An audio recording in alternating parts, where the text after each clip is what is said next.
ပြောကြရဲရွှင်ကြရဲဒီနေ့မှအလူဝဲလူတွေစုံလို့ချိန်ချိန်သေးတဲ့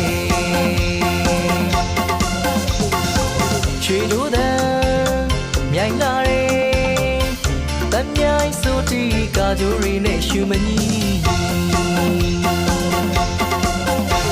အကျွေးမွေးကစုံလို့မှအပေကငါရရောပြန်သရစိတ်ထက်တန်လူရ